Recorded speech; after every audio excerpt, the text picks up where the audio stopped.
Hi, I am Raisam Hiresh, Chief Editor, Jaico Publishing House. I am very excited to launch Robin Sharma's new book in India, The Leader Who Had No Title. Here's Robin to talk to you about his new book. Welcome, Robin. Hi, it's Robin Sharma. Well, I'm here at home, and I really appreciate this opportunity to tell you about my new book, The Leader Who Had No Title, a modern fable about real success in business and in life. Well, it's almost taken me 15 years to write this book, and the reason I say that is this book is really the distillation of what I've been doing in multiple countries around the world for the past 15 years. The main idea of this book is a very game-changing and powerful idea, which is you can lead without a title. Whether you work in the mailroom or the boardroom, whether you drive a taxi, run a company, lead an organization, are at home with a family, you're a nurse, a doctor, a teacher, an astronaut, no matter what you do, even if you don't have a title, you still have the opportunity and the responsibility to show leadership. Mother Teresa said it very well. She said, if everyone would only sweep their own doorstep, the whole world would be clean. And so this book, The Leader Who Had No Title, is really about this idea that every single one of us, regardless of our current conditions, regardless of whether we have a title or not within an organization, regardless of our personal history, we all can show leadership. Because leadership is not about a title on a business card. Leadership is a way of thinking. It's a way of being. It's a way of occurring in the world and shifting from, as I say in the book, victimhood into leadership. And so the book really contains a system or a formula that I've been teaching to many of the Fortune 500 companies and many of the billionaires and superstar CEOs that I've been quietly coaching for the past 15 years. And what I've done is I've taken all these ideas and the process that I shared with them, and I've distilled it into a fun, simple, step-by-step system that is the essence of The Leader Who Had No Title.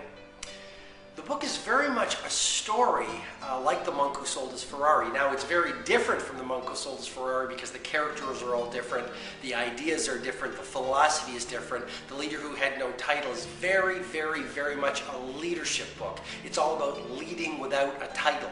It's all about working at wow and playing at your peak and getting to your absolute best as a human being. But it is a story. The lead character, his name is Blake Davis. He's in his late 20s, he's struggling, he's frustrated, he's a victim, he's full of worry, he's scared, he's not performing at his absolute best by any way, and he's pretty well living a discouraged life. One day, in a bookstore, the beginning of the book is in a bookstore, because I love books, I love interacting with booksellers. My home is filled with books. My dad said to me when I was growing up, Robin, he said, cut back on your rent, cut back on your food, but never miss an opportunity to buy a book. And I have fallen in love with reading, and I have fallen in love with books in the most dramatic of ways. And I've shared that philosophy with so many people. So it occurs in a bookstore at the beginning, and Blake Davis, this young person who's stuck in life, meets this remarkably eccentric gentleman. I don't want to give away too much, but basically the gentleman says, you know what, I can expose you to 4 teachers if you give me just a single day. So the young hero agrees, and over this remarkable day that the two of them spend together, this star of the book and his mentor, they meet 4 teachers who share the lead without a title philosophy.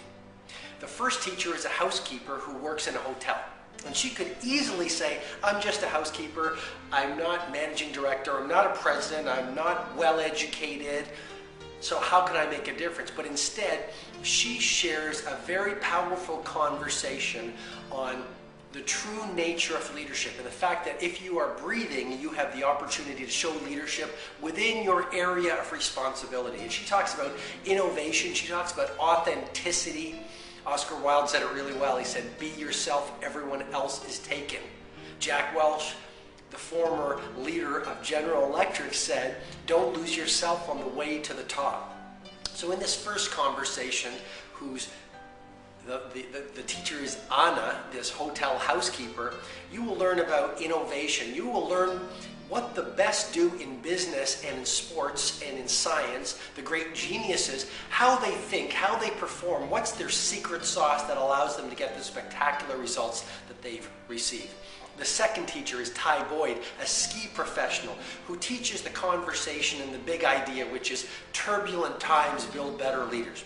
You look at the global economy right now, you look at the pace of change right now, you look at the disruption, the world is a confusing place. Well, this second conversation taught by the teacher who's a ski pro will help you manage change. And not only manage change, but really turn problems into opportunity and turn adversities into chances to become an even better leader, an even bigger, stronger, more confident, fun-loving human being. And one of the lines in the book is a powerful one, I think. It says, the more you go to your limits, the wider your limits will grow. And I think the idea there is really, the more you run towards your fears, the more you will reclaim your power and your freedom. And the worst move you could make is stay within the confines of your comfort zone. The smartest move you could make is to move out to the blue ocean where growth, possibility, innovation, and opportunity lives. Okay, the third teacher that they're exposed to, he's a gardener, former CEO, but now he's a gardener. And he shares a powerful idea on the lead without a title philosophy, the third real big idea in the book, which is the stronger your relationship, the better your leadership. Business is all about conversations. Life is all about relationships. We live in an interesting world. We have more technology than ever before and less humanity. And so this chapter and this section of the book will really help you build customer loyalty. It will really help you become a merchant of wow. It will help you become so good with your team, with your coworkers, with your customers, with your families, with your friends, with strangers on the street, that when people see you in action, they will say wow. And you will develop a following of fanatical followers because you are so good at what you do. It will teach you the importance of promise keeping. It will teach you how to build higher trust. It will teach you how to get more respect, how to get more appreciation. One of the lines in the book is, give away what you most want to receive. So if you want more respect, give more respect. You want more appreciation, give more appreciation. At home, if you want more love, give away more love. And that brings me to the final conversation of the leader who had no title, which is one of the most important. And it's a theme running through a lot of my books, but this section of the book is different from anything I've written, just like the whole book is different from anything I've written in the past. It's a very fresh book. It's a very innovative way that I'm starting to write.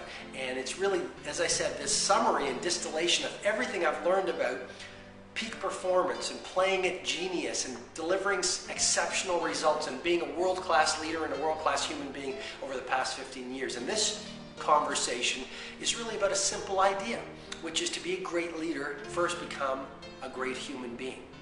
And we forget that.